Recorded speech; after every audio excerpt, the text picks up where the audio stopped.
किताब विपरन की रीत तो सच दा मार्ग भाग 18वां तीजे कांड दा 19वां भाग भोग लाउणा ਅਤੇ ਗੁਰਮਤਿ।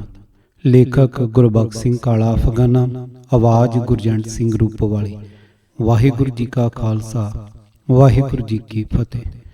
ਅਵਲ ਤਾਂ ਉੱਪਰ ਲਿਖੀ ਭੋਗ ਲਾਉਣ ਦੀ ਮਰਜ਼ਾਦਾ ਦੇ ਚਾਲੂ ਹੋਣ ਦੀ ਅਸਲੀਅਤ ਬਾਰੇ ਪੜ੍ਹ ਕੇ ਹੀ ਉਹਨਾਂ ਨੂੰ ਪਛਤਾਵਾ ਹੋਣ ਲੱਗ ਜਾਣਾ ਚਾਹੀਦਾ ਹੈ ਜਿਹੜੇ ਭਾਈ ਅਤੇ ਭੈਣਾਂ ਥਾਲ ਵਿੱਚ ਪ੍ਰਸ਼ਾਦੇ ਪਾ ਕੇ ਅਥਵਾ ਕੜਾਹ ਪ੍ਰਸ਼ਾਦ ਦੀ ਦੇਗ ਸ੍ਰੀ ਗੁਰੂ ਗ੍ਰੰਥ ਸਾਹਿਬ ਦੀ ਹਜ਼ੂਰੀ ਵਿੱਚ ਰੱਖ ਕੇ ਸਤਿਗੁਰਾਂ ਨੂੰ ਭੋਗ ਲਾਉਣ ਲਈ ਕਹਿ ਰਹੇ ਹੁੰਦੇ ਹਨ, ਕਿਉਂਕਿ ਗੁਰਬਾਣੀ ਵਿੱਚ ਭੋਗ ਪਦ ਦੀ ਵਰਤੋਂ ਵਾਲੇ ਸ਼ਬਦ ਆਉਂਦੇ ਹਨ।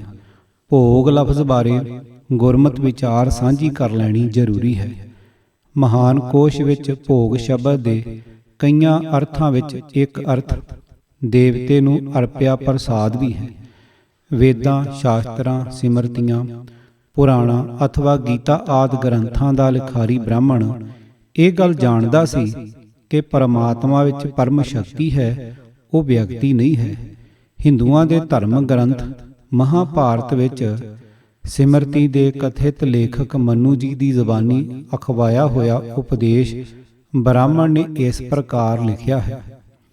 ਪਰਮਾਤਮਾ ਮਨ ਬੁੱਧੀ ਤੋਂ ਅਗੋਚਰ, ਅਵਿਗਤ ਭਾਵ ਜਿਸ ਦਾ ਕੋਈ ਸਰੀਰ ਨਹੀਂ, ਜੋ ਵਿਅਕਤੀ ਨਹੀਂ, ਅਬਨਾਸ਼ੀ ਹੈ ਅਤੇ ਜੋ ਦਿਸਦੇ ਅਣਦਿਸਦੇ ਸੰਸਾਰ ਦੇ ਕਣ ਕਣ ਵਿੱਚ ਸਮਾਇਆ ਹੋਇਆ ਹੈ। ਅਤੇ ਫਿਰ ਇਹ ਵੀ ਲਿਖਿਆ ਹੈ ਕਿ ਜਿਵੇਂ ਹਥੌੜਿਆਂ ਕਿਸੇ ਢੰਗ ਨਾਲ ਵੀ ਉਸ ਦੇ ਅੰਦਰ ਦੀ ਅਗਨੀ ਨੂੰ ਦੇਖਿਆ ਨਹੀਂ ਜਾ ਸਕਦਾ, ਇਸੇ ਤਰ੍ਹਾਂ ਸੰਸਾਰ ਵਿੱਚ ਵਿਆਪਕ ਪਰਮਾਤਮਾ ਨੂੰ ਇਹਨਾਂ ਅੱਖਾਂ ਨਾਲ ਕਿਸੇ ਵੀ ਯਤਨ ਨਾਲ ਨਹੀਂ ਦੇਖਿਆ ਜਾ ਸਕਦਾ। ਨਾਲ ਇਹ ਵੀ ਲਿਖਿਆ ਹੈ ਕਿ ਸੰਸਾਰ ਦੀ ਸਾਰੀ ਰਚਨਾ ਮੁੜ ਉਸ ਪਰਮ ਜੋਤ ਪਰਮ ਸ਼ਕਤੀ ਪਰਮਾਤਮਾ ਵਿੱਚ ਹੀ ਜਾ ਮਿਲਦੀ ਹੈ ਅਤੇ ਸੰਸਾਰੀ ਬੰਧਨਾਂ ਤੋਂ ਮੁਕਤੀ ਪਾ ਚੁੱਕੇ ਮਨੁੱਖ ਦੀ ਆਤਮਾ ਪਰਮਾਤਮਾ ਵਿੱਚ ਲੀਨ ਹੋ ਜਾਂਦੀ ਹੈ ਅਤੇ ਮੁੜ ਜਨਮ ਵਿੱਚ ਨਹੀਂ ਆਉਂਦੀ। ਸ਼ਾਂਤੀ ਪਰਵ ਸਫਾ 504। ਹੁਣ ਸਵਾਲ ਇਹ ਪੈਦਾ ਹੁੰਦਾ ਹੈ ਕਿ ਪਰਮਾਤਮਾ ਦੀ ਹਸਤੀ ਦੇ ਅਜਿਹੇ ਗਿਆਨੀ ਬ੍ਰਾਹਮਣ ਨੇ ਸ੍ਰਿਸ਼ਟੀ ਦੇ ਰਚਨਹਾਰ, ਪਾਲਣਹਾਰ ਅਤੇ ਨਾਸ ਕਰਤਾ ਅੱਡ ਅੱਡ ਦੇਵਤੇ ਬ੍ਰਹਮਾ, ਵਿਸ਼ਨੂੰ ਅਤੇ ਮਹੇਸ਼ ਅਤੇ ਹੋਰ ਬੇਅੰਤ ਦੇਵੀ ਦੇਵਤੇ ਕਿਉਂ ਰਚੇ ਅਥਵਾ ਅਵਤਾਰ ਪੈਦਾ ਕਰਕੇ ਖੁਆਰ ਹੁੰਦੇ ਕਿਉਂ ਦਰਸਾਏ? ਜੇ ਇਹ ਸਾਰਾ ਪਸਾਰਾ ਕਿਸੇ ਡੂੰਘੀ ਯੋਜਨਾ ਅਧੀਨ ਖਿਲਾਰਿਆ ਹੋਇਆ ਮਾਇਆ ਜਾਲ ਨਹੀਂ ਤਾਂ ਫਿਰ ਹੋਰ ਕੀ ਹੈ? ਬ੍ਰਾਹਮਣ ਦੇ ਆਚਰਨ ਦੇ ਇਸ ਪੱਖ ਨੂੰ ਸਮਝ ਲੈਣ ਨਾਲ ਸਿਆਣਿਆਂ ਦਾ ਇਹ ਕਥਨ ਬਿਨਾਂ ਕਿਸੇ ਕਿੰਤੂ ਦੇ ਸਪਸ਼ਟ ਰੂਪ ਵਿੱਚ ਸਿੱਧ ਹੈ ਕਿ ਭਗਤੀ ਤੋਂ ਸਖਣਾ ਗਿਆਨੀ, ਪੰਡਤ, ਵਿਦਵਾਨ ਭਿਆਨਕ ਦਰਜੇ ਦਾ ਸ਼ੈਤਾਨ ਹੁੰਦਾ ਹੈ। ਇਹ ਤੱਥ ਸਾਫ਼ ਹੋ ਚੁੱਕਾ ਹੈ ਕਿ ਵੈਦਿਕ ਕਾਲ ਵਾਲੇ ਮਹਾਂਗਿਆਨੀ ਬ੍ਰਾਹਮਣ ਨੇ ਸੁਆਰਥੀ ਮੰਤਵ ਲਈ ਦੇਵਤਿਆਂ ਨੂੰ ਸ਼ਕਤੀਆਂ ਅਤੇ ਸ਼ਕਲਾਂ ਵੰਡ ਕੇ ਮੰਦਰਾਂ ਵਿੱਚ ਸਥਾਪਿਤ ਕੀਤਾ ਸੀ। ਫਿਰ ਤ੍ਰਿਸ਼ਨਾਗ੍ਰਸੀ ਲੰਪਟੀ ਅਤੇ ਲੁੱਟ ਨੀਤੀ ਨਾਲ ਬਣੀ ਯੋਜਨਾ ਅਧੀਨ ਦੇਵਤਿਆਂ ਦੀ ਵਰਤੋਂ ਕੀਤੀ। ਅਵਤਾਰਾਂ ਦਾ ਜਨਮ ਅਤੇ ਉਹਨਾਂ ਦੇ ਜੀਵਨ ਕਾਲ ਨਾਲ ਜੋੜੀ ਗਾਥਾ ਦਾ ਹਰ ਇੱਕ ਅੱਖਰ ਗਿਣੀ ਮਿਥੀ ਸਕੀਮ ਦੇ ਅਧੀਨ ਲਿਖਿਆ ਗਿਆ। ਬ੍ਰਾਹਮਣ ਨੂੰ ਪੂਰਾ ਯਕੀਨ ਸੀ ਕਿ ਦੇਵੀ ਦੇਵਤਿਆਂ ਦੀ ਰੱਬ ਤੋਂ ਅੱਡਰੀ ਹਸਤੀ ਕੋਈ ਹੋ ਨਹੀਂ ਸਕਦੀ। ਉਹ ਚੰਗੀ ਤਰ੍ਹਾਂ ਸਮਝਦਾ ਸੀ ਕਿ ਪਰਮ ਸ਼ਕਤੀ ਪਰਮਾਤਮਾ ਨੂੰ ਕਿਸੇ ਸਹਾਇਕ ਦੀ ਲੋੜ ਨਹੀਂ। ਇਸੇ ਕਰਕੇ ਹੀ ਉਸਨੇ ਝਾਕਾ ਲਾ ਕੇ ਇਹਨਾਂ ਸਾਰਿਆਂ ਨੂੰ ਆਪਣੀ ਨਿੱਜੀ ਲੋੜ ਅਨੁਸਾਰ ਗਿਰੇ ਹੋਏ ਆਚਰਨ ਵਾਲੇ, ਝੂਠੇ, ਠੱਗ, ਚੋਰ, ਧੋਖੇਬਾਜ਼ ਅਤੇ ਅਜਿਹੀਆਂ ਗੰਦੀਆਂ ਹਰਕਤਾਂ ਕਰਦੇ ਦਰਸਾਇਆ ਕਿ ਜਿਨ੍ਹਾਂ ਦਾ ਜ਼ਿਕਰ ਕਰਦਿਆਂ ਸ਼ਰਮ ਆਉਂਦੀ ਹੈ। ਜੇ ਬ੍ਰਾਹਮਣ ਦੇਵਤਿਆਂ ਅਥਵਾ ਅਵਤਾਰਾਂ ਦੀ ਹੋਂਦ ਨੂੰ ਦਿਲੋਂ ਮੰਨਦਾ ਹੁੰਦਾ ਤਾਂ ਕਦੇ ਅਜਿਹਾ ਅਨਰਥ ਉਹਨਾਂ ਦੇ ਪਾਵਨ ਨਾਮ ਨਾਲ ਨਾ ਜੋੜਦਾ। ਮੰਦਰ ਵਿੱਚ ਟਿਕਾਏ ਦੇਵੀ ਦੇਵਤੇ ਦੀ ਮੂਰਤੀ ਤਾਂ ਘੜੀ ਜਾਂ ਕਢਵਾਈ ਉਸਨੇ ਆਪ ਹੀ ਸੀ। ਬ੍ਰਾਹਮਣ ਨੂੰ ਪਤਾ ਸੀ ਕਿ ਪੱਥਰ ਦੀਆਂ ਮੂਰਤੀਆਂ ਨੇ ਨਾ ਕੁਝ ਖਾਣਾ ਸੀ ਤੇ ਨਾ ਹੀ ਕੁਝ ਭੋਗਣਾ ਸੀ। ਪਰ ਜੇ ਦੇਵਤੇ ਨੂੰ ਭੋਗ ਲਾਉਣ ਵਾਲਾ ਡਰਾਮਾ ਨਾ ਰਚਦਾ ਅਥਵਾ ਲੋਕਾਂ ਨੂੰ ਇਹ ਯਕੀਨ ਨਾ ਕਰਵਾਉਂਦਾ ਕਿ ਦੇਵੀ ਦੇਵਤੇ ਸੂਖਮ ਢੰਗ ਨਾਲ ਸਾਰੇ ਭੋਗ ਉਸ ਦੇ ਸਰੀਰ ਰਾਹੀਂ ਭੋਗਦੇ ਹਨ, ਤਾਂ ਮਾਸ, ਸ਼ਰਾਬ ਦਾ ਹੜ ਮੰਦਰਾਂ ਵੱਲ ਨੂੰ ਕਿਵੇਂ ਉਲਟਦਾ ਅਤੇ ਹਜ਼ਾਰਾਂ ਦੀ ਗਿਣਤੀ ਵਿੱਚ ਸੁੰਦਰ ਤੋਂ ਸੁੰਦਰ ਬੀਬੀਆਂ ਮੰਦਰਾਂ ਵਿੱਚ ਆ ਕੇ ਰਾਮ ਜਣੀਆਂ, ਭਾਵ ਵੇਸਵਾਵਾਂ ਕਿਵੇਂ ਬਣਦੀਆਂ। ਸਾਰਾ ਕੁਝ ਧਰਮ ਗ੍ਰੰਥਾਂ ਵਿੱਚ ਅਜਿਹੇ ਢੰਗ ਨਾਲ ਲਿਖਿਆ ਅਤੇ ਪ੍ਰਚਾਰਿਆ ਗਿਆ ਸੀ ਕਿ ਉਸ ਸਮੇਂ ਵਿਦਿਆਹੀਣ ਮਨੁੱਖ ਨੇ ਇਸ ਝੂਠ ਨੂੰ ਹਿਰਦੇ ਤੋਂ ਸੱਚ ਮੰਨ ਲਿਆ। ਸਮੇਂ ਦੇ ਚੱਕਰ ਨੇ ਉਸ ਮੁੱਢਲੇ ਬ੍ਰਾਹਮਣ ਦਾ ਲਿਖਿਆ ਇਹ ਸਾਰਾ ਝੂਠ ਨਿਰੋਲ ਸੱਚ ਦਾ ਰੂਪ ਬਣਾ ਦਿੱਤਾ ਅਤੇ ਲੋਕਾਂ ਨੇ ਪੱਕੇ ਤੌਰ ਤੇ ਇਸ ਪਖੰਡ ਅਤੇ ਭਰਮ ਜਾਲ ਨੂੰ ਆਪਣੀ ਕਲਿਆਣ ਦਾ ਸਾਧਨ ਮੰਨ ਲਿਆ। ਆਖਰ ਹਾਲਤ ਇੱਥੋਂ ਤੱਕ ਪੁੱਜ ਗਈ ਕਿ ਸ਼ਰਧਾ ਬਣਾ ਬੈਠੇ ਲੋਕ ਬ੍ਰਾਹਮਣ ਦੇ ਝੂਠ ਦੇ ਹਰ ਪੱਖ ਨੂੰ ਆਪਣੀ ਨਿੱਜੀ ਦਲੀਲ ਦੇ ਸਹਾਰੇ ਨਿਰੋਲ ਸੱਚ ਸਾਬਤ ਕਰਨ ਨੂੰ ਅਤੇ ਦੂਜਿਆਂ ਨੂੰ ਵੀ ਇਸ ਮਾਇਆ ਜਾਲ ਵਿੱਚ ਫਸਾਉਣ ਨੂੰ ਧਰਮ ਕਰਮ ਸਮਝਣ ਲੱਗ ਪਏ। ਰਾਮਾਇਣ, ਮਹਾਭਾਰਤ, ਕ੍ਰਿਸ਼ਨਾ ਆਦਿ ਫਿਲਮਾਂ ਅਤੇ ਦੇਵੀ ਦੇਵਤਿਆਂ ਦੀਆਂ ਕਰਾਮਾਤੀ ਸ਼ਕਤੀਆਂ ਨੂੰ ਪ੍ਰਗਟ ਕਰਨ ਵਾਲੀਆਂ ਹੋਰ ਫਿਲਮਾਂ, ਮੂਵੀਜ਼, ਡਰਾਮੇ, ਤਸਵੀਰਾਂ ਤੇ ਲਿਖਤਾਂ ਅਜਿਹੀ ਸਾਰੀ ਦੀ ਸਾਰੀ ਸਮੱਗਰੀ ਪੁਕਾਰ ਪੁਕਾਰ ਕੇ ਸਾਬਤ ਕਰ ਰਹੀ ਹੈ ਕਿ ਅੱਜ ਦਾ ਅੰਧ ਵਿਸ਼ਵਾਸੀ ਵਿਦਵਾਨ ਕਿਸ ਖਤਰਨਾਕ ਹੱਦ ਤੱਕ ਝੂਠ ਦਾ ਪੁਜਾਰੀ ਬਣ ਚੁੱਕਾ ਹੈ। ਨਾਮਦੇਵ ਜੀ, ਰਵਿਦਾਸ ਜੀ ਅਥਵਾ ਕਬੀਰ ਸਾਹਿਬ ਜਿਹੇ ਭਗਤ ਆਤਮਾ ਵਾਲੇ ਅਨੁਭਵੀ ਮਹਾਂਪੁਰਖਾਂ ਨੇ ਬ੍ਰਾਹਮਣੀ ਕੁਫਰਗੜ੍ਹ ਨੂੰ ਤੋੜਨ ਦਾ ਉਪਰਾਲਾ ਕਰਨ ਦੀ ਦਲੇਰੀ ਕੀਤੀ ਤਾਂ ਬ੍ਰਾਹਮਣੀ ਭੂਤ ਨੇ ਉਹਨਾਂ ਦੁਆਲੇ ਅਜਿਹਾ ਡਰਾਉਣਾ ਤਾਂਡਵ ਨਾਚ ਕੀਤਾ ਕਿ ਦੇਖਣ ਵਾਲੇ ਭੈ ਭੀਤ ਹੋ ਗਏ। ਭਗਤਾਂ ਦੇ ਸੱਚ ਨੂੰ ਲੋਕ ਛਿਪ ਕੇ ਪਰਦੇ ਨਾਲ ਹੀ ਕੁਝ ਲੋਕਾਂ ਨੇ ਕਬੂਲਿਆ। ਬ੍ਰਾਹਮਣੀ ਜ਼ਬਰ ਦੇ ਭੈ ਨੇ ਭਗਤਾਂ ਦੇ ਸੱਚ ਦਾ ਖੁੱਲ੍ਹਾ ਪ੍ਰਚਾਰ ਨਾ ਹੋਣ ਦਿੱਤਾ। ਆਖਰ ਗੁਰੂ ਨਾਨਕ ਦੇਵ ਜੀ ਦੇ ਗਿਆਨ ਵਾਲੇ ਸੱਚ ਦੇ ਕਰਾਰੇ ਖੜਗ ਅੱਗੇ ਬ੍ਰਾਹਮਣੀ ਭਰਮ ਜਾਲ ਨਾ ਟਿਕ ਸਕਿਆ। ਗੁਰੂ ਨਾਨਕ ਦੇਵ ਜੀ ਦੇ ਸੱਚ ਸੂਰਜ ਨੇ ਅਜਿਹਾ ਰੂਪ ਧਾਰਿਆ ਕਿ ਝੂਠ ਦੀ ਧੁੰਦ ਅਲੋਪ ਹੋਣੀ ਆਰੰਭ ਹੋ ਗਈ। ਸਾਰੀਆਂ ਔਕੜਾਂ, ਮੁਸੀਬਤਾਂ ਅਤੇ ਜ਼ੁਲਮਾਂ ਨੂੰ ਸ਼ਰਬਤ ਵਾਂਗ ਪੀਂਦਾ ਹੋਇਆ ਮਨੁੱਖ ਗੁਰਦੇਵ ਜੀ ਦੇ ਦੱਸੇ ਸੁੱਚ ਆਚਾਰ ਨੂੰ ਧਾਰਨ ਕਰਨ ਲੱਗ ਪਿਆ। ਗੁਰੂ ਨਾਨਕ ਤੋਂ ਸਿੱਖਿਆ ਲੈ ਕੇ ਖਾਲਸੇ ਦਾ ਰੂਪ ਧਾਰ ਕੇ ਗੁਰੂ ਦੇ ਸਿੱਖ ਨੇ ਚਮਤਕਾਰੀ ਕਾਰਨਾਮੇ ਕਰ ਵਿਖਾਏ। ਖਾਲਸਾ ਸ਼ਕਤੀਸ਼ਾਲੀ ਰਾਜ ਦਾ ਮਾਲਕ ਬਣ ਗਿਆ।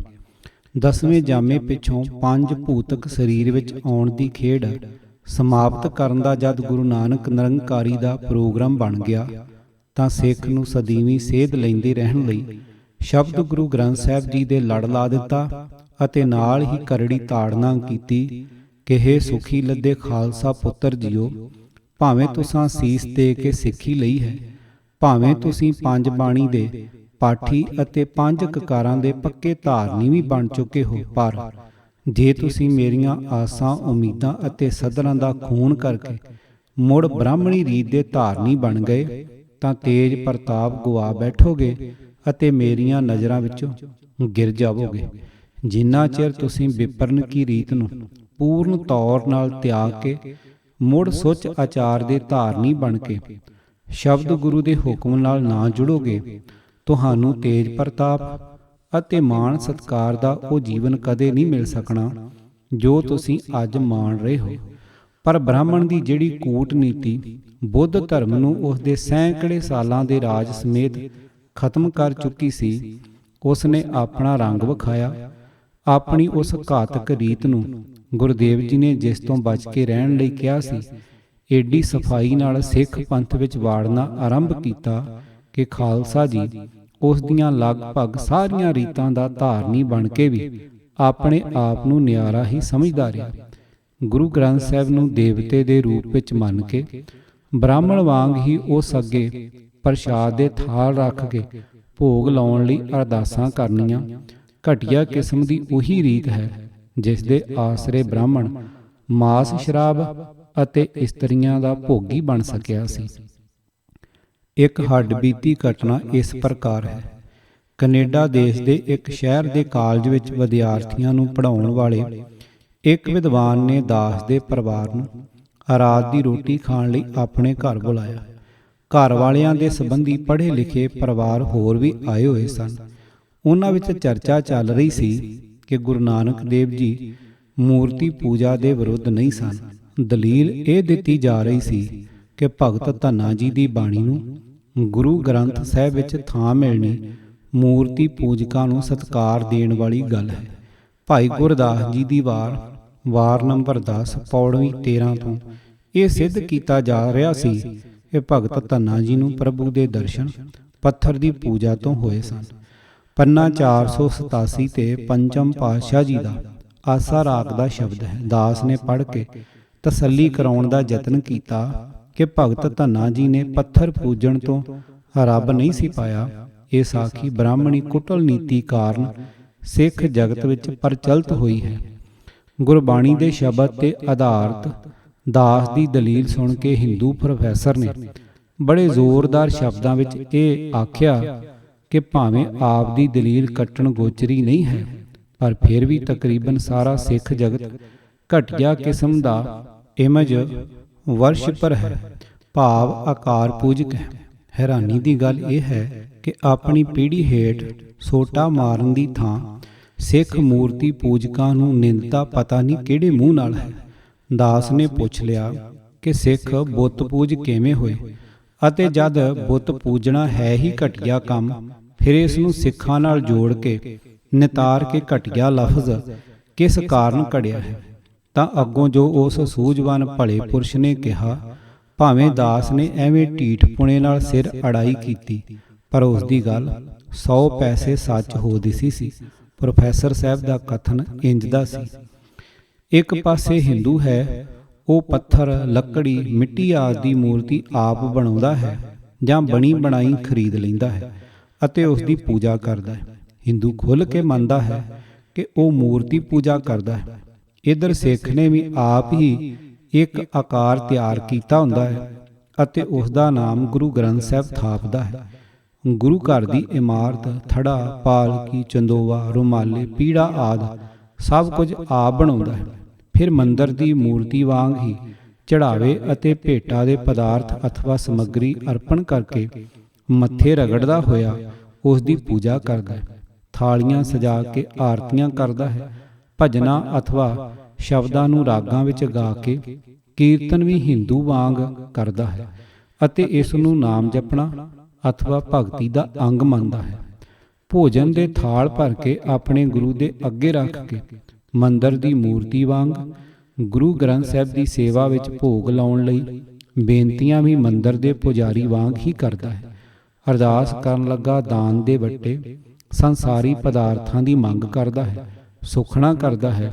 ਵੈਦਿਕ ਰੀਤੀ ਵਾਂਗ ਬਿਨਾਂ ਸਮਝੇ ਉਸ ਦੇ ਪਾਠ ਕਰਦਾ ਹੈ। ਮਾਇਆ ਦੀ ਉਗਰਾਈ ਕਰਨ ਲਈ ਮੰਗਤਿਆਂ ਵਾਂਗ ਗੁਰੂ ਦੇ ਅੱਗੇ ਗੋਲਕਾਂ ਰੱਖਦਾ ਹੈ।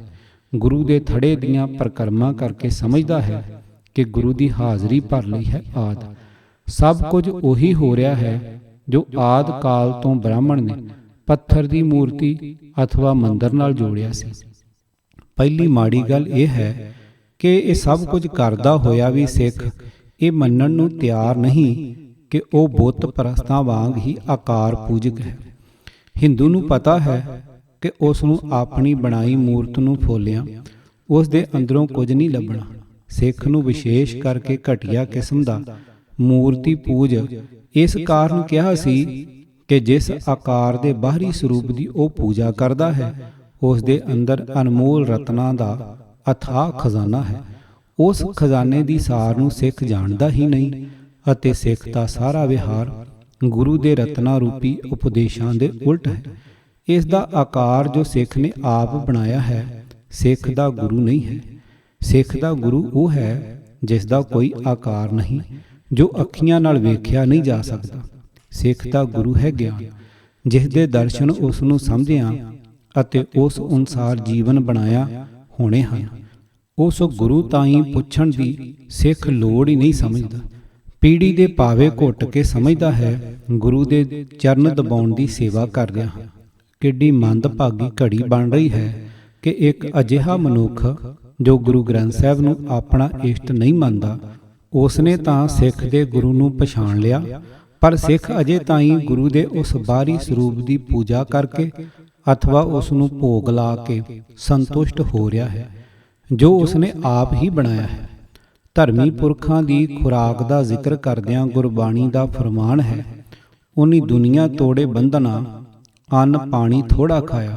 ਪੰਨਾ 467। ਮਨਮੁਖ ਖਾਣ ਵਾਸਤੇ ਜਿਉਂਦਾ ਹੈ, ਪਰ ਗੁਰਮੁਖ ਜਿਉਣ ਦੀ ਲੋੜ ਅਨੁਸਾਰ ਖਾਂਦਾ ਹੈ।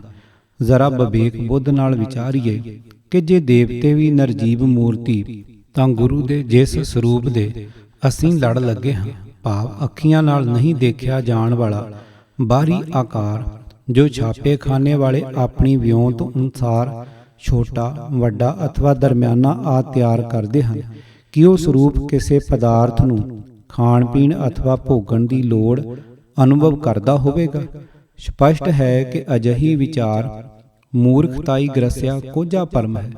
ਗੁਰਦੇਵ ਜੀ ਦੇ ਸਾਹਮਣੇ ਖਲੋ ਕੇ ਭੋਗ ਲਾਉਣ ਦੀਆਂ ਅਰਦਾਸਾਂ ਕਰਨ ਵਾਲੇ ਲੋਕ ਕੀ ਕਿਤੇ ਬਿੱਪਰ ਦੇ ਚੇਲੇ ਤਾਂ ਨਹੀਂ?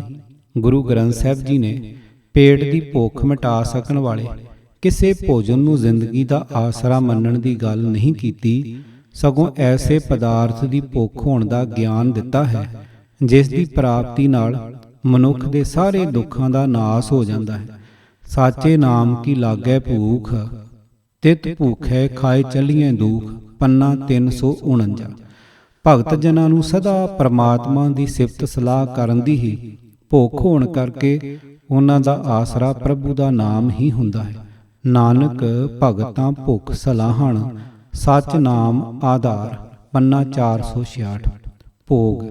ਮਹਾਨ ਕੋਸ਼ ਵਿੱਚ ਭੋਗ ਸ਼ਬਦ ਦੇ ਕਈ ਅਰਥ ਲਿਖੇ ਹਨ, ਜਿਵੇਂ ਕਿ ਅੰਤ, ਗ੍ਰਹਿਣ ਕਰਨਾ, ਸੱਪ ਦਾ ਫਨ ਆਦਿ। ਭੋਗ ਦਾ ਅਰਥ ਦੇਵਤੇ ਨੂੰ ਅਰਪਿਆ ਪ੍ਰਸਾਦ ਵੀ ਲਿਖਿਆ ਹੈ, ਅਰਥਾਤ ਭੋਗ ਲਾਉਣ ਦੀ ਮਰਜ਼ਾਦਾ ਦੇਵਤੇ ਨਾਲ ਹੀ ਜੁੜੀ ਹੋਈ ਸੀ। ਗੁਰਬਾਣੀ ਵਿੱਚ ਭੋਗ ਸ਼ਬਦ ਦੀ ਵਰਤੋਂ ਵਾਲੇ ਕੁਝ ਸ਼ਬਦ ਇਸ ਪ੍ਰਕਾਰ ਹਨ। ਸਾਧ ਮਿਲੈ ਸਿੱਧ ਪਾਈਐ, ਕਿ ਇਹ ਜੋਗ ਕੇ ਭੋਗ। ਪੰਨਾ 335। ਅਰਥ ਗੁਰੂ ਦੀ ਸੰਗਤ ਅਤੇ ਉਸ ਦੇ ਉਪਦੇਸ਼ ਤੇ ਤੁਰਿਆਂ ਜੋ ਆਤਮਿਕ ਠੰਡ ਪ੍ਰਾਪਤ ਹੁੰਦੀ ਹੈ, ਉਸ ਦੇ ਸਾਹਮਣੇ ਜੋਗੀਆਂ ਦਾ ਜੋਗ ਤੁਛ ਹੈ। ਦੁਨੀਆ ਦੇ ਪਦਾਰਥਾਂ ਦਾ ਭੋਗਣਾ ਵੀ ਕੋਈ ਚੀਜ਼ ਨਹੀਂ। ਜਾਂ ਤਿਸ ਭਾਵੇ ਤਾਂ ਕਰੇ ਭੋਗ, ਤਨ ਮਨ ਸਾਚੇ ਸਾਹਿਬ ਜੋਗ ਰਹਾਉ। ਪੰਨਾ 1128। ਅਰਥ ਹੇ ਸਖੀ, ਮੈਂ ਆਪਣਾ ਤਨ ਮਨ ਸਦਾ ਕਾਇਮ ਰਹਿਣ ਵਾਲੇ ਮਾਲਕ ਪ੍ਰਭੂ ਦੇ ਹਵਾਲੇ ਕਰ ਚੁੱਕੀ ਹਾਂ। ਜਦੋਂ ਉਸ ਦੀ ਰਜ਼ਾ ਹੁੰਦੀ ਹੈ, ਮੈਨੂੰ ਆਪਣੇ ਚਰਨਾਂ ਵਿੱਚ ਜੋੜ ਲੈਂਦਾ ਹੈ। ਰਾਮ ਰਵੰਤਾ ਜਾਣੀਐ, ਇੱਕ ਮਾਈ ਭੋਗ ਕਰੇ, ਤਾਂ ਕਿ ਲਖਣ ਜਾਣੀਐ, ਖਿਮਾ ਧਨ ਸੰਗ੍ਰਹਿ। ਪੰਨਾ 1171। ਅਰਥ ਉਹੀ ਮਨੁੱਖ ਪਰਮਾਤਮਾ ਦਾ ਸਿਮਰਨ ਕਰਦਾ ਸਮਝਿਆ ਜਾ ਸਕਦਾ ਹੈ ਜੋ ਬੁੱਧੀ ਤੇ ਅਵਿਦਿਆ, ਦੋ ਮਾਵਾਂ ਵਿੱਚੋਂ ਇੱਕ ਮਾਂ ਅਵਿਦਿਆ ਨੂੰ ਮੁਕਾ ਦੇਵੇ। ਜਿਹੜਾ ਮਨੁੱਖ ਅਵਿਦਿਆ ਮਾਂ ਨੂੰ ਮੁਕਾਉਂਦਾ ਹੈ, ਉਸ ਦੇ ਰੋਜ਼ਾਨਾ ਜੀਵਨ ਦੇ ਲੱਛਣ ਇਹ ਦਿਸਦੇ ਹਨ ਕਿ ਉਹ ਦੂਜਿਆਂ ਦੀ ਵਧੀਕੀ, ਠੰਡੇ ਜਿਗਰੇ ਸਹਾਰਨ ਦਾ ਆਤਮਿਕ ਧਨ ਸਦਾ ਇਕੱਠਾ ਕਰਦਾ ਹੈ। ਕਾਮਣ ਚਾਹੇ ਸੁੰਦਰ ਭੋਗ, ਪਾਨ ਫੂਲ ਮੀਠੇ ਰਸ ਰੋਗ। ਖੀਲੈ ਬਿਗਸੈ ਤੇਤੋ ਸੋਗ, ਪ੍ਰਭ ਸ਼ਰਨਾਗਤ ਕੀਨ ਸੇ ਹੋਗ। ਪੰਨਾ 1187। ਅਰਥ ਸੁੰਦਰ ਜੀਵ ਇਸਤਰੀ ਦੁਨੀਆ ਦੇ ਚੰਗੇ ਪਦਾਰਥਾਂ ਦਾ ਭੋਗ ਲੋੜਦੀ ਹੈ, ਪਰ ਇਹ ਪਾਨ ਫੁੱਲ ਮਿੱਠੇ ਪਦਾਰਥਾਂ ਦੇ ਸਵਾਦ ਇਹ ਸਭ ਹੋਰ ਵਿਕਾਰ ਤੇ ਰੋਗ ਹੀ ਪੈਦਾ ਕਰਦੇ ਹਨ। ਜਿਤਨਾ ਹੀ ਵਧੇਕ ਇਹਨਾਂ ਭੋਗਾਂ ਵਿੱਚ ਖਿੱਲੀਆਂ ਮਾਰਦੀ ਹੈ ਤੇ ਖੁਸ਼ ਹੁੰਦੀ ਹੈ, ਉਤਨਾ ਹੀ ਵਧੇਕ ਦੁੱਖ ਰੋਗ ਵਿਆਪਦਾ ਹੈ। ਪਰ ਜਿਹੜੀ ਜੀਵ ਇਸਤਰੀ ਪ੍ਰਭੂ ਦੀ ਸ਼ਰਨ ਆ ਜਾਂਦੀ ਹੈ, ਉਹ ਰਜਾ ਵਿੱਚ ਤੁਰਦੀ ਹੈ। ਉਸ ਨੂੰ ਨਿਸ਼ਚਾ ਹੁੰਦਾ ਹੈ ਕਿ ਜੋ ਕੁਝ ਪ੍ਰਭੂ ਕਰਦਾ ਹੈ ਉਹੀ ਹੁੰਦਾ ਹੈ। ਮਿੱਠਾ ਕੌੜਾ ਦੋਵੇਂ ਰੋਗ, ਨਾਨਕ ਅੰਤ ਵਿਗੁਤੈ ਭੋਗ। ਪੰਨਾ 1243। ਅਰਥ ਮਿੱਠੇ ਅਤੇ ਕੌੜੇ ਕਈ ਸਵਾਦਾਂ ਵਾਲੇ ਪਦਾਰਥ ਰਸ ਕਰਕੇ ਭੋਗਣੇ ਆਖਰ ਰੋਗਾਂ ਦਾ ਕਾਰਨ ਹੀ ਬਣਦੇ ਹਨ। ਹੇ ਨਾਨਕ, ਇਹਨਾਂ ਭੋਗਾਂ ਦਾ ਮਿਲਣਾ ਤੇ ਖੁੱਸ ਜਾਣਾ ਦੋਵੇਂ ਗੱਲਾਂ ਹੀ ਦੁਖਦਾਈ ਹਨ, ਕਿਉਂਕਿ ਭੋਗਾਂ ਦੇ ਕਾਰਨ ਆਖਰ ਬੰਦੇ ਖੁਆਰ ਹੁੰਦੇ ਹਨ। ਸੂਰਜ ਚੜੇ ਵਿਜੋਗ, ਸਭ ਸਹਿ ਘਟੇ ਆਰਜਾ। ਤਨ ਮਨ ਰਤਾ ਭੋਗ, ਕੋਈ ਹਾਰੇ ਕੋ ਜਣੇ। ਪੰਨਾ 1244। ਅਰਥ ਸੂਰਜ ਚੜ੍ਹਦਾ ਹੈ ਤੇ ਡੁੱਬਦਾ ਹੈ। ਇਸ ਤਰ੍ਹਾਂ ਦਿਨਾਂ ਦੇ ਗੁਜ਼ਰਨ ਨਾਲ ਹਰੇਕ ਜੀਵ ਦੀ ਉਮਰ ਘਟ ਰਹੀ ਹੈ। ਜਿਸ ਦਾ ਤਨ ਮਾਇਆ ਦੇ ਭੋਗਣ ਵਿੱਚ ਰੁੱਝਾ ਹੋਇਆ ਹੈ, ਉਹ ਤਾਂ ਮਨੁੱਖਾ ਜਨਮ ਦੀ ਬਾਜ਼ੀ ਹਾਰ ਜਾਂਦਾ ਹੈ ਤੇ ਕੋਈ ਵਿਰਲਾ ਸੰਜਮੀ ਜਿੱਤ ਜਾਂਦਾ ਹੈ। ਖਸਮ ਵਿਸਾਰ ਕੀਏ ਰਸ ਭੋਗ, ਤਾਂ ਤਨ ਉੱਠ ਖਲੋਏ ਰੋਗ। ਮਨ ਅੰਧੇ ਕੋ ਮਿਲੇ ਸਜਾਏ, ਵੈਦ ਨ ਭੁਲੇ ਦਾਰੂ ਲਾਏ। ਪੰਨਾ 1256। ਅਰਥ, ਜਦੋਂ ਮਨੁੱਖ ਨੇ ਪ੍ਰਭੂ ਪਤੀ ਨੂੰ ਭੁਲਾ ਕੇ ਵਿਸ਼ੇ ਵਿਕਾਰਾਂ ਦੇ ਰਸ ਮਾਨਣੇ ਸ਼ੁਰੂ ਕਰ ਦਿੱਤੇ ਤਾਂ ਉਸ ਦੇ ਸਰੀਰ ਵਿੱਚ ਬਿਮਾਰੀਆਂ ਪੈਦਾ ਹੋਣ ਲੱਗ ਪਈਆਂ। ਕੁਰਾਏ ਪਏ ਮਨੁੱਖ ਨੂੰ ਸਹੀ ਰਸਤੇ ਤੇ ਪਾਉਣ ਲਈ ਇਸ ਦੇ ਮਾਇਆ ਮੋਹ ਵਿੱਚ ਅੰਨੇ ਹੋਏ ਮਨ ਨੂੰ ਸਰੀਰਕ ਰੋਗਾਂ ਦੇ ਰਾਹੀਂ ਸਜ਼ਾ ਮਿਲਦੀ ਹੈ। ਸੋ ਹੇ ਅਣਜਾਣ ਵੈਦ, ਸਰੀਰਕ ਰੋਗਾਂ ਨੂੰ ਦੂਰ ਕਰਨ ਵਾਸਤੇ ਦਿੱਤੀ ਦਵਾਈ ਦਾ ਕੋਈ ਲਾਭ ਨਹੀਂ। ਵਿਸ਼ੇ ਵਿਕਾਰਾਂ ਦੇ ਕਾਰਨ ਇਹ ਰੋਗ ਤਾਂ ਮੁੜ ਪੈਦਾ ਹੋਣਗੇ।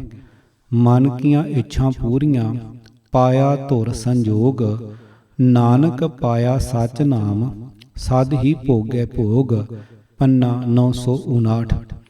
ਗੁਰਬਾਣੀ ਨੇ ਪਦਾਰਥਾਂ ਦੇ ਭੋਗੀ ਅਥਵਾ ਮਾਇਆ ਦੇ ਮੋਹ ਵਿੱਚ ਫਸੇ ਮਨੁੱਖ ਨੂੰ ਵਿਸ਼ੇ ਵਿਕਾਰਾਂ ਕਾਰਨ ਪੈਦਾ ਹੋਈਆਂ ਬਿਮਾਰੀਆਂ ਨਾਲ ਦੁਖੀ ਦਰਸਾਇਆ ਹੈ।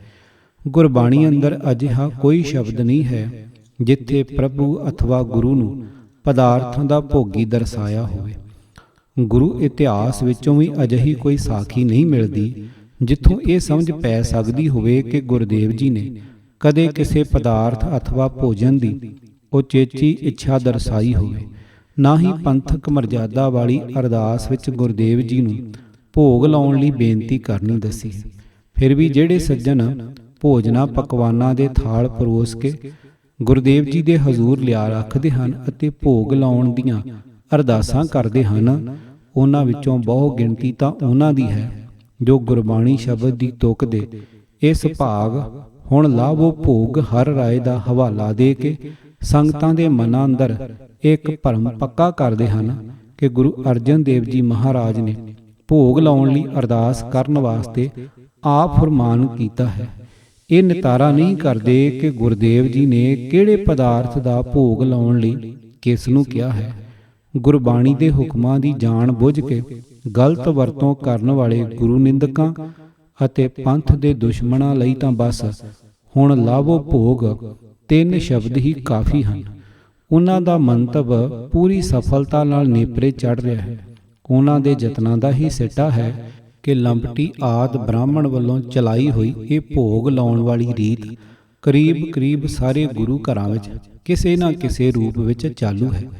ਅੱਗੇ ਤੁਰਨ ਤੋਂ ਪਹਿਲਾਂ ਇਹ ਪੁੱਛਣ ਦੀ ਗੁਸਤਾਖੀ ਕਰ ਲਵਾਂ ਕਿ ਜਿਨ੍ਹਾਂ ਮਹਾਂਪੁਰਖਾਂ ਨੇ ਤੁਕ ਦੇ ਅੱਖਰੀ ਅਰਥਾਂ ਦਾ ਆਸਰਾ ਲੈ ਕੇ ਭੋਗ ਲਾਉਣ ਵਾਲੀ ਬ੍ਰਾਹਮਣੀ ਪ੍ਰਪਾਟੀ ਗੁਰਦੇਵ ਜੀ ਦੇ ਪਾਵਨ ਸਰੂਪ ਨਾਲ ਲਿਆ ਜੋੜੀ ਹੈ, ਉਹ ਸੱਜਣ ਹੇਠ ਲਿਖੇ ਬਹੁਮੁੱਲੇ ਗਿਆਨ ਵਾਲੇ ਅਨਮੋਲ ਮਹਾਵਾਕ ਵਿਚਲੇ ਭੋਗ ਸ਼ਬਦ ਦੇ ਕਿਹੋ ਜਿਹੇ ਅਰਥ ਸਮਝ ਕੇ ਕਿਹੜੀ ਰੀਤ ਚਲਾਉਣਗੇ। ਮਨ ਮੰਦਰ ਜੇ ਦੀਪਕ ਜਾਲੇ, ਕਾਇਆ ਸੇਜ ਕਰੀ। ਗਿਆਨ ਰਾਓ ਜਬ ਸੇਜੈ ਆਵੇ, ਤਾਂ ਨਾਨਕ ਭੋਗ ਕਰੇ। ਪੰਨਾ 359। ਭਉ ਸ਼ਿੰਗਾਰ ਤੰਬੋਲ ਰਸ, ਭੋਜਨ ਭਾਉ ਕਰੇ। ਤਨ ਮਨ ਸੌਂਪੇ ਕੰਤ ਕੋ, ਤਉ ਨਾਨਕ ਭੋਗ ਕਰੇ। ਪੰਨਾ 788। ਨੋਟ: ਇਹਨਾਂ ਗੁਰੂ ਫਰਮਾਨਾਂ ਦੀ ਵਿਸਥਾਰ ਪੂਰਵਕ ਵਿਚਾਰ ਜੀਵ ਇਸਤਰੀ ਲੇਖ ਵਿੱਚ ਕੀਤੀ ਗਈ ਹੈ। ਡੇਰੇਦਾਰ ਸਾਧਾਂ ਨੇ ਤਾਂ ਸ਼੍ਰੋਮਣੀ ਗੁਰਦੁਆਰਾ ਪ੍ਰਬੰਧਕ ਕਮੇਟੀ ਦੇ ਪ੍ਰਬੰਧ ਵਾਲੇ ਕਈ ਗੁਰੂ ਘਰਾਂ ਵਿੱਚ ਵੀ ਇਸ ਘਿਰਣਤ ਰੀਤ ਨੂੰ ਲਿਆ ਵਾੜਿਆ ਹੈ ਅਤੇ ਹਰ ਪੱਖੋਂ ਗੁਰਦੇਵ ਜੀ ਨੂੰ ਦੇਵਤੇ ਦਾ ਰੂਪ ਦੇਣ ਦਾ ਟਿੱਲ ਲਾ ਰਹੇ ਹਨ। ਜੇ ਸ਼ਬਦ ਦੀ ਤੁਕ ਵਿੱਚੋਂ ਕੁਝ ਅੱਖਰ ਲੈ ਕੇ ਭੁਲੇਖਾ ਪਾਇਆ ਜਾ ਰਿਹਾ ਹੈ ਜਾਂ ਅਗਿਆਨਤਾ ਕਾਰਨ ਟਪਲਾ ਖਾਧਾ ਜਾ ਰਿਹਾ ਹੈ, ਉਸ ਦੀ ਵਿਚਾਰ ਕਰਨ ਤੋਂ ਪਹਿਲਾਂ ਗੁਰੂ ਨਾਨਕ ਦੇਵ ਜੀ ਪ੍ਰਥਮ ਸਰੂਪ ਦਾ ਇੱਕ ਸ਼ਬਦ ਅਤੇ ਕੁਝ ਸ਼ਬਦ ਗੁਰੂ ਅਰਜਨ ਦੇਵ ਜੀ ਪੰਚਮ ਗੁਰੂ ਨਾਨਕ ਦੇਵ ਜੀ ਦੇ ਉਚਾਰੇ ਵਿਚਾਰ ਲਈਏ। ਜਿੱਥੇ ਭੋਗ ਲਫ਼ਜ਼ ਦੀ ਵਰਤੋਂ ਹੋਈ ਹੈ, ਕਾਇਆ ਕਾਮਣ ਜੇ ਕਰੀ, ਭੋਗੇ ਭੋਗਣ ਹਾਰ। ਤਿਸ ਸਿਉ ਨਹੀਂ ਨਾ ਕੀਚਾਈ, ਜੋ ਦੀਸੈ ਚੱਲਣ ਹਾਰ। ਗੁਰਮੁਖ ਰਵੈ ਸੁਹਾਗਣੀ, ਸੋ ਪ੍ਰਭ ਸੇਜ ਪਤਾਰ। ਪੰਨਾ 21।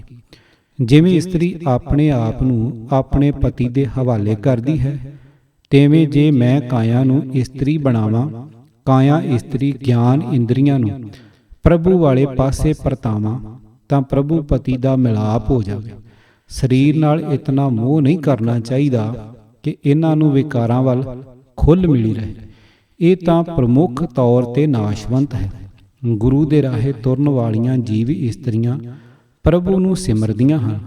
ਪ੍ਰਭੂ ਉਹਨਾਂ ਦੀ ਹਿਰਦੇ ਸੇਜ ਤੇ ਬਿਰਾਜਦਾ ਹੈ। ਗੁਰੂ ਨਾਨਕ ਦੇਵ ਜੀ ਨੇ ਵੀ ਆਪਣੇ ਆਪ ਨੂੰ ਇਸਤਰੀ ਅਤੇ ਅਕਾਲ ਪੁਰਖ ਨੂੰ ਪਤੀ ਰੂਪ ਵਿੱਚ ਚਿਤਵ ਕੇ ਅਤੇ ਪ੍ਰਭੂ ਪਤੀ ਤੇ ਬੈਠਣ ਵਾਸਤੇ ਆਪਣੇ ਹਿਰਦੇ ਦੀ ਸੇਜ ਵਸਾਈ ਹੋਣ ਬਾਰੇ ਗੁਰਬਾਣੀ ਸ਼ਬਦ ਉਚਾਰੇ।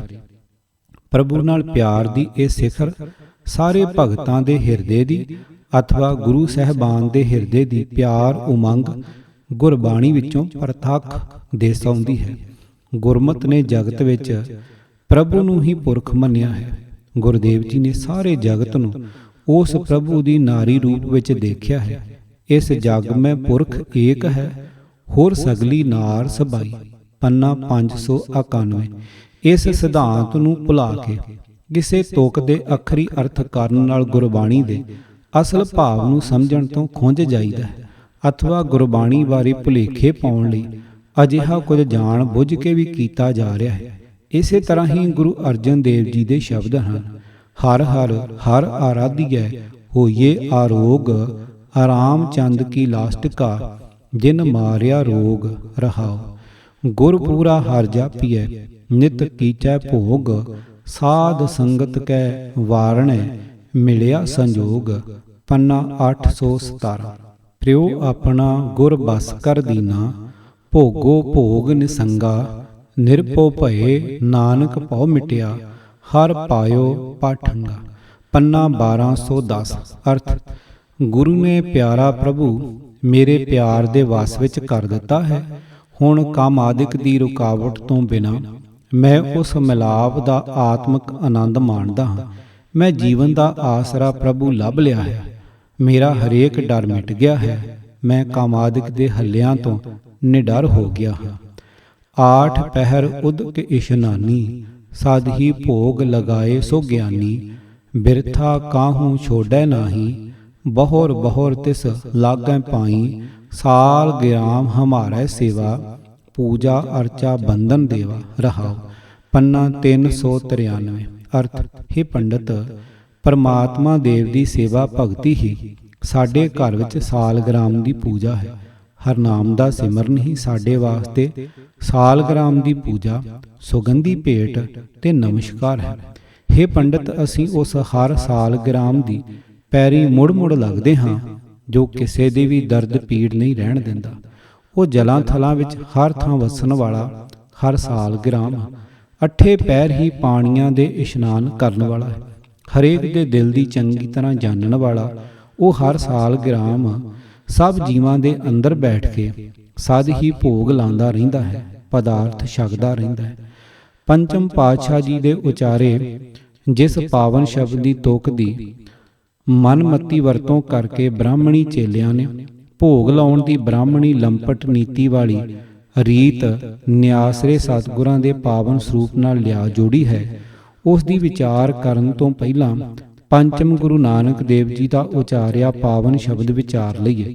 ਆਓ ਸਤਿਗੁਰਾਂ ਦੇ ਉਸ ਇਸਤਰੀ ਰੂਪ ਦੇ ਦਰਸ਼ਨ ਕਰ ਲਈਏ ਜਿਹੜੀ ਬਿਰਹਾ ਕੁੱਠੀ ਆਪਣੇ ਪ੍ਰਭੂ ਕੰਤ ਨਾਲ ਸੰਜੋਗ ਹੋ ਜਾਣ ਦੀ ਅਪਾਰ ਖੁਸ਼ੀ ਵਿੱਚ ਸੱਧਰਾਂ ਨਾਲ ਹਾਰ ਸ਼ਿੰਗਾਰ ਕਰਦੀ ਹੈ ਅਤੇ ਖੁਸ਼ਬੂਆਂ ਖਿਲਾਰਦੀ ਚਾਵਾਂ ਨਾਲ ਹਿਰਦਾ ਸੇਜ ਵਿਛਾਉਂਦੀ ਹੈ।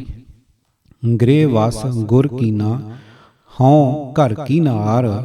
ਦਸ ਦਾਸੀ ਕਰ ਦੀਨੀ ਪਾਤਾਰ, ਸਗਲ ਸਮਗਰੀ ਮੈਂ ਘਰ ਕੀ ਜੋੜੀ। ਆਸ ਪਿਆਸੀ ਫਿਰ ਕੋ ਲੋੜੀ, ਕਵਨ ਕਹਾਂ ਗੁਣ ਕੰਤ ਪਿਆਰੇ। ਸੋਗੜ ਸਰੂਪ ਦਿਆਲ ਮੁਰਾਰੇ ਰਹਾਓ। ਸਤ ਸ਼ਿੰਗਾਰ ਭਉ ਅੰਜਨ ਪਾਇਆ, ਅੰਮ੍ਰਿਤ ਨਾਮ ਤੰਬੋਲ ਮੁਖ ਖਾਇਆ। ਕੰਗਨ ਬਸਤਰ ਗਹਿਣੇ ਬਨੇ ਸੁਹਾਵੇ, ਧਨ ਸਭ ਸੁਖ ਪਾਵੈ ਜਾਂ ਫਿਰ ਘਰ ਆਵੇ। ਗੁਣ ਕਾਮਣ ਕਰ ਕੰਤ ਰਿਝਾਇਆ, ਵਸ ਕਰ ਲੀਨਾ ਗੁਰ ਭਰਮ ਚੁਕਾਇਆ। ਸਭ ਤੇ ਊਚਾ ਮੰਦਰ ਮੇਰਾ, ਸਭ ਕਾਮਣ ਤਿਆਗੀ ਪ੍ਰਿਉ ਪ੍ਰੀਤਮ ਮੇਰਾ। ਪ੍ਰਗਟਿਆ ਸੂਰ ਜੋਤ ਉਜਿਆਰਾ, ਸੇਜ ਵਿਛਾਈ ਸਰਦ ਅਪਾਰਾ। ਨਵ ਰੰਗ ਲਾਲ ਸੇਜ ਰਾਵਣ ਆਇਆ, ਜਨ ਨਾਨਕ ਪਿਰ ਧਨ ਮੇਲ ਗੁਰ ਪਾਇਆ। ਪੰਨਾ 737। ਅਰਥ, ਹੇ ਸਖੀ ਸੁਚੱਜੇ ਦਇਆਵਾਨ ਪ੍ਰਭੂ ਕੰਤ ਦੇ ਮੈਂ ਕਿਹੜੇ ਕਿਹੜੇ ਗੁਣ ਦੱਸਾਂ। ਉਸ ਖਸਮ ਪ੍ਰਭੂ ਨੇ ਗੁਰੂ ਦੀ ਰਾਹੀਂ ਮੇਰਾ ਸਰੀਰ ਘਰ ਮੇਰੇ ਵਸ ਵਿੱਚ ਕਰ ਦਿੱਤਾ ਹੈ। ਹੁਣ ਮੈਂ ਉਸ ਦੀ ਕਿਰਪਾ ਨਾਲ ਇਸ ਘਰ ਦੀ ਮਾਲਕਾ ਬਣ ਗਈ ਹਾਂ। ਉਸ ਖਸਮ ਨੇ 10 ਹੀ ਇੰਦਰੀਆਂ ਨੂੰ ਮੇਰੀਆਂ ਦਾਸੀਆਂ ਬਣਾ ਦਿੱਤਾ ਹੈ। ਉੱਚੇ ਆਤਮਿਕ ਗੁਣਾਂ ਦਾ ਮੈਂ ਆਪਣੇ ਸਰੀਰ ਘਰ ਦਾ ਸਾਰਾ ਸਮਾਨ ਜੋੜ ਸਜਾ ਕੇ ਰੱਖ ਦਿੱਤਾ ਹੈ। ਹੁਣ ਮੈਂ ਪ੍ਰਭੂ ਪਤੀ ਦੇ ਦਰਸ਼ਨ ਦੀ ਤਾਂਘ ਵਿੱਚ ਉਸ ਦੀ ਉਡੀਕ ਕਰ ਰਹੀ ਹਾਂ। ਹੇ ਸਖੀ, ਖਸਮ ਪ੍ਰਭੂ ਦੀ ਕਿਰਪਾ ਨਾਲ ਹੀ ਸੁੱਚੇ ਆਚਰਣ ਨੂੰ ਮੈਂ ਆਪਣੇ ਜੀਵਨ ਦਾ ਸ਼ਿੰਗਾਰ ਬਣਾ ਲਿਆ ਹੈ। ਉਸ ਦੇ ਡਰ ਅਦਬ ਦਾ ਮੈਂ ਅੱਖਾਂ ਵਿੱਚ ਸੁਰਮਾ ਪਾ ਲਿਆ ਹੈ। ਉਸ ਦੀ ਮਿਹਰ ਨਾਲ ਹੀ ਆਤਮਿਕ ਜੀਵਨ ਦੇਣ ਵਾਲਾ ਨਾਮ ਪਾਨ ਮੈਂ ਮੂੰਹ ਨਾਲ ਖਾਧਾ ਹੈ। ਹੇ ਸਖੀ, ਜਦੋਂ ਪ੍ਰਭੂ ਪਤੀ ਹਿਰਦੇ ਘਰ ਵਿੱਚ ਆ ਵਸਦਾ ਹੈ ਤਦੋਂ ਜੀਵ ਇਸਤਰੀ ਸਾਰੇ ਸੁੱਖ ਪ੍ਰਾਪਤ ਕਰ ਲੈਂਦੀ ਹੈ। ਉਸ ਦੇ ਕੰਗਣ, ਕੱਪੜੇ, ਗਹਿਣੇ ਸੋਹਣੇ ਲੱਗਣ ਲੱਗ ਪੈਂਦੇ ਹਨ। ਸਾਰੇ ਧਾਰਮਿਕ ਉਦਮ ਸਫਲ ਹੋ ਜਾਂਦੇ ਹਨ। ਗੁਰੂ ਨੇ ਜਿਸ ਜੀਵ ਇਸਤਰੀ ਦੀ ਭਟਕਣਾ ਦੂਰ ਕਰ ਦਿੱਤੀ, ਉਸ ਨੇ ਪ੍ਰਭੂ ਪਤੀ ਨੂੰ ਆਪਣੇ ਵਸ ਵਿੱਚ ਕਰ ਲਿਆ। ਗੁਣਾਂ ਦੇ ਟੂਣੇ ਬਣਾ ਕੇ ਉਸ ਨੇ ਪ੍ਰਭੂ ਪਤੀ ਨੂੰ ਖੁਸ਼ ਕਰ ਲਿਆ। ਹੇ ਸਖੀ, ਖਸਮ ਪ੍ਰਭੂ ਦੀ ਕਿਰਪਾ ਨਾਲ ਹੀ ਮੇਰਾ ਹਿਰਦਾ ਘਰ ਸਭ ਵਾਸ਼ਨਾਵਾਂ ਤੋਂ ਉੱਚਾ ਹੋ ਗਿਆ ਹੈ। ਹੋਰ ਸਾਰੀਆਂ ਇਸਤਰੀਆਂ ਨੂੰ ਛੱਡ ਕੇ ਉਹ ਪ੍ਰੀਤਮ ਮੇਰਾ ਪਿਆਰਾ ਬਣ ਗਿਆ ਹੈ। ਉਸ ਕੰਤ ਦੀ ਕਿਰਪਾ ਨਾਲ ਮੇਰੇ ਅੰਦਰ ਆਤਮਿਕ ਜੀਵਨ ਦਾ ਸੂਰਜ ਚੜ੍ਹ ਪਿਆ ਹੈ। ਆਤਮਿਕ ਜੀਵਨ ਦੀ ਜੋਤ ਜਗ ਪਈ ਹੈ। ਬੇਅੰਤ ਪ੍ਰਭੂ ਦੀ ਸ਼ਰਧਾ ਦੀ ਸੇਜ ਮੈਂ ਵਿਛਾ ਦਿੱਤੀ ਹੈ। ਭਾਵ ਮੇਰੇ ਹਿਰਦੇ ਵਿੱਚ ਪ੍ਰਭੂ ਵਾਸਤੇ ਸ਼ਰਧਾ ਬਣ ਗਈ ਹੈ। ਹੁਣ ਆਪਣੀ ਮਿਹਰ ਨਾਲ ਹੀ ਉਹ ਨਿਤ ਨਵੇਂ ਪਿਆਰ ਵਾਲਾ ਪ੍ਰੀਤਮ ਮੇਰੇ ਹਿਰਦੇ ਦੀ ਸੇਜ ਉੱਤੇ ਆ ਬੈਠਾ ਹੈ। ਪ੍ਰਭੂ ਪਤੀ ਨੂੰ ਮਿਲ ਕੇ ਜੀਵ ਇਸਤਰੀ ਆਤਮਿਕ ਆਨੰਦ ਮਾਣਦੀ ਹੈ। ਪੰਚਮ ਗੁਰੂ ਨਾਨਕ ਜੀ ਨੇ ਇਸ ਪ੍ਰਕਾਰ ਦੇ ਭੋਗ ਲਾਉਣ ਵਾਲਾ ਪ੍ਰਭੂ ਨੂੰ ਇਸ ਪਾਵਨ ਸ਼ਬਦ ਵਿੱਚ ਦਰਸਾਇਆ ਹੈ। ਪਿਆਰ ਅਤੇ ਸ਼ਰਧਾ ਵਾਲੀ ਬਿਲਕੁਲ ਉਹੀ ਭਾਵਨਾ ਉਸ ਸ਼ਬਦ ਵਿੱਚ ਹੈ ਜਿਸ ਦੀ ਤੁਕ ਹੁਣ ਲਾਭੋ ਭੋਗ ਹਰ ਰਾਏ ਵਰਤ ਕੇ ਖਰੜ ਗਿਆਨੀ ਅਥਵਾ ਵਿਪਰ ਦੇ ਚੇਲੇ ਸਤਿਗੁਰਾਂ ਨੂੰ ਭੋਗ ਲਾਉਣ ਲਈ ਕਹਿ ਰਹੇ ਹੁੰਦੇ ਹਨ। ਉਸ ਸ਼ਬਦ ਵਿੱਚ ਵੀ ਸੱਧਰਾਂ, ਚਾਵਾਂ, ਉਮੰਗਾਂ ਅਤੇ ਪਿਆਰ ਦੀ ਮਿਲਵੀਂ ਸਿੱਕ ਨਾਲ ਤਿਆਰ ਹੋਈ ਹਿਰਦੇ ਘਰ ਦੀ ਰਸੋਈ ਵਿਚਲੇ ਮਿਲਾਪ ਚਾਹ ਵਾਲੇ ਪ੍ਰੇਮ ਪਦਾਰਥਾਂ ਨੂੰ ਭੋਗ ਲਾਉਣ ਲਈ ਅਥਵਾ ਹਿਰਦੇ ਘਰ ਵਿੱਚ ਪ੍ਰਕਾਸ਼ਮਾਨ ਹੋਣ ਲਈ ਜੋਦੜੀ ਕੀਤੀ ਹੋਈ ਹੈ।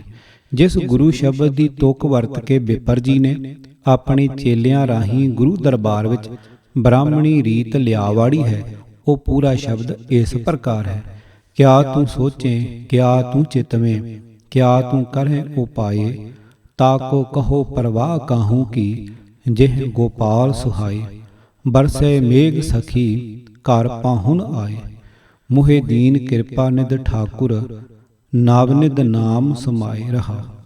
ਅਨਕ ਪ੍ਰਕਾਰ ਭੋਜਨ ਬਹੁ ਕੀਏ, ਬਹੁ ਬਿੰਜਨ ਮਿਸਟਾਏ, ਕਰੀ ਪਾਕਸਾਲ ਸੋਚ ਪਵਿੱਤਰਾ, ਹੁਣ ਲਾਭੋ ਭੋਗ ਹਰ ਰਾਏ। ਦੁਸ਼ਟ ਬਿਦਾਰੇ ਸਾਜਨ ਰਹਸੇ, ਇਹ ਮੰਦਰ ਘਰ ਅਪਣਾਏ, ਜੋ ਗ੍ਰਹਿ ਲਾ ਰੰਗਿਓ ਆਇਆ, ਤਉ ਮੈਂ ਸਭ ਸੁਖ ਪਾਏ। ਸੰਤ ਸਭਾ ਓਟ ਗੁਰ ਪੂਰੇ, ਧੁਰ ਮਸਤਕ ਲੇਖ ਲਿਖਾਏ, ਜਾਂ ਨਾਨਕ ਕੰਤ ਰੰਗੀਲਾ ਪਾਇਆ, ਫਿਰ ਦੁਖ ਨਾ ਲਾਗੇ ਆਏ। ਪੰਨਾ 1266। ਅਰਥ, ਹੇ ਸਹੇਲੀ, ਮੇਰੇ ਹਿਰਦੇ ਘਰ ਵਿੱਚ ਪ੍ਰਭੂ ਪਤੀ ਜੀ ਆ ਟਿਕੇ ਹਨ। ਮੇਰੇ ਅੰਦਰੋਂ ਤਪਸ਼ ਮਿਟ ਗਈ ਹੈ। ਇਉਂ ਜਾਪਦਾ ਹੈ ਜਿਵੇਂ ਮੇਰੇ ਅੰਦਰ ਉਸ ਦੀ ਮਿਹਰ ਦਾ ਬੱਦਲ ਵਸ ਪਿਆ ਹੈ। ਹੇ ਕਿਰਪਾ ਦੇ ਖਜ਼ਾਨੇ ਪ੍ਰਭੂ, ਹੇ ਮਾਲਕ ਪ੍ਰਭੂ, ਮੈਨੂੰ ਆਪਣੇ ਨਾਮ ਵਿੱਚ ਲੀਨ ਕਰੀ ਰੱਖ। ਇਹ ਨਾਮ ਹੀ ਮੇਰੇ ਵਾਸਤੇ 9 ਖਜ਼ਾਨੇ ਹੈ। ਪ੍ਰਭੂ ਦੀ ਸ਼ਰਨ ਛੱਡ ਕੇ ਤੂੰ ਹੋਰ ਸੋਚਾਂ ਕੀ ਸੋਚਦਾ ਹੈ, ਤੂੰ ਹੋਰ ਉਪਾਅ ਕੀ ਚਿਤਵਦਾ ਹੈ, ਤੂੰ ਹੋਰ ਕਿਹੜੇ ਹੀਲੇ ਕਰਦਾ ਹੈ। ਵੇਖ, ਜਿਸ ਮਨੁੱਖ ਦੀ ਸਹਾਈ ਪ੍ਰਭੂ ਆਪ ਹੈ, ਉਸ ਨੂੰ ਦੱਸ ਕਿਸ ਦੀ ਪ੍ਰਵਾਹ ਰਹਿ ਜਾਂਦੀ ਹੈ। ਜਿਵੇਂ ਕੋਈ ਇਸਤਰੀ ਆਪਣੇ ਪਤੀ ਵਾਸਤੇ ਅਨੇਕ ਕਿਸਮਾਂ ਦੇ ਮਿੱਠੇ ਸਵਾਦਲੇ ਖਾਣੇ ਤਿਆਰ ਕਰਦੀ ਹੈ, ਬੜੀ ਸੋਚ ਨਾਲ ਰਸੋਈ ਬਣਾਉਂਦੀ ਹੈ। ਹੇ ਪ੍ਰਭੂ, ਤੇਰੇ ਪਿਆਰ ਵਿੱਚ ਮੈਂ ਆਪਣੇ ਹਿਰਦੇ ਦੀ ਰਸੋਈ ਤਿਆਰ ਕੀਤੀ ਹੈ। ਮਿਹਰ ਕਰ ਤੇ ਇਸ ਨੂੰ ਪ੍ਰਵਾਨ ਕਰ। ਹੇ ਸਖੀ, ਇਹਨਾਂ ਸਰੀਰ ਘਰਾਂ ਮੰਦਰਾਂ ਨੂੰ ਜਦੋਂ ਪ੍ਰਭੂ ਪਤੀ ਅਪਣਾਉਂਦਾ ਹੈ, ਇਹਨਾਂ ਵਿੱਚ ਆਪਣਾ ਪ੍ਰਕਾਸ਼ ਕਰਦਾ ਹੈ, ਤਦੋਂ ਇਹਨਾਂ ਵਿੱਚ ਕਾਮਾਦਿਕ ਦੁਸ਼ਮਣ ਨਾਸ ਹੋ ਜਾਂਦੇ ਹਨ ਤੇ ਦੈਵੀ ਗੁਣ ਸੱਜਣ ਪ੍ਰਫੁੱਲਤ ਹੋ ਜਾਂਦੇ ਹਨ।